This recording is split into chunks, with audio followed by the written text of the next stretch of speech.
السلام علیکم ورحمۃ اللہ وبرکاتہ۔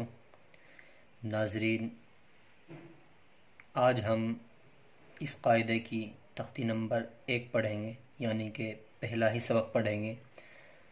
تو آپ سے گزارش ہے کہ قرآن کریم کو آسان انداز میں سیکھنے کے لیے ہمارے یوٹیوب چینل کو سبسکرائب کریں اور ہماری ویڈیوز کو اچھی طرح دیکھیں اور سمجھیں اور سبق کو خوب محنت سے یاد کریں۔ تو ناظرین، چلیے ویڈیو شروع کرتے ہیں۔ اعوذ باللہ من الشیطان الرجیم، بسم اللہ الرحمن الرحیم۔ تختی نمبر 1، مفردات۔ یہ 1 لکھا ہوا ہے اور یہ ہے اول عربی میں۔ تختی نمبر 1 بھی پڑھ سکتے ہیں اور تختی نمبر اول بھی پڑھ سکتے ہیں، جس طرح آسانی اس طرح پڑھ لینا۔ تختی نمبر 1، مفردات۔ الگ الگ حرفوں کو مفردات کہتے ہیں۔ مفردات جمع ہے مفرد کی۔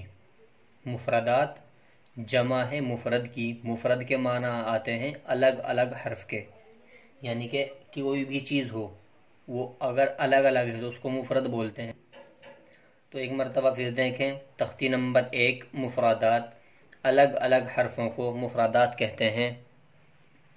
بسم اللہ الرحمن الرحیم۔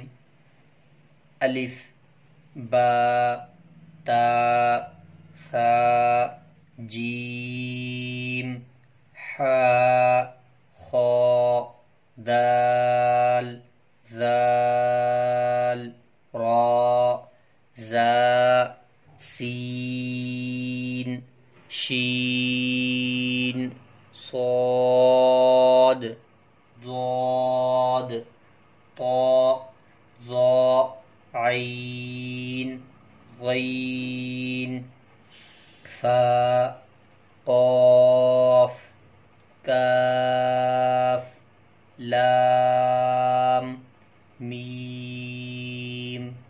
ناظرین، آپ کو یہ میم پڑھنا ہے، میم نہیں پڑھنا۔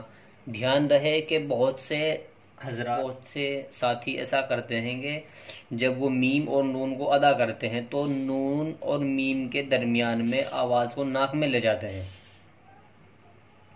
تو ہمیں آواز کو ناک میں نہیں لے جانا ہے اور بالکل صحیح طریقے سے پڑھنا ہے، اس طرح: میم، نون، واو، ہا، حمزہ، یا۔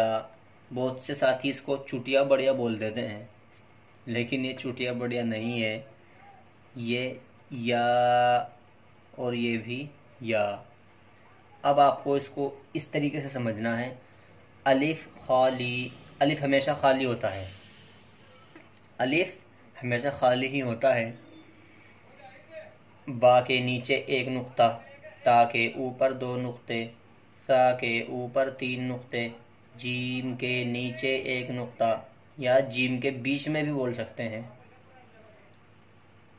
حا خالی، خا کے اوپر 1 نقطہ، دال خالی، زال کے اوپر 1 نقطہ، را خالی، زا کے اوپر 1 نقطہ، سین خالی، شین کے اوپر 3 نقطے، صاد خالی، ضاد کے اوپر 1 نقطہ، طا خالی، ظا کے اوپر 1 نقطہ، عین خالی، غین کے اوپر 1 نقطہ، فا خالی، قاف کے اوپر 2 نقطے، کاف کے بیچ میں مرکز، لام خالی، میم خالی، نون کے اوپر 1 نقطہ یا پھر نون کے بیچ میں 1 نقطہ، نون کے پیٹ میں نہیں، واو خالی، ہا خالی، حمزہ خالی، یا کے نیچے 2 نقطے، یا کے نیچے 2 نقطے۔ ناظرین، آپ کو اس سبق کو خوب اچھی طرح سمجھ کر محنت سے یاد کرنا ہے اور سمجھ لینا ہے کہ ہمیں قرآن شریف سیکھنے کے لیے سب سے پہلے یہی سبق یاد کرنا ہے۔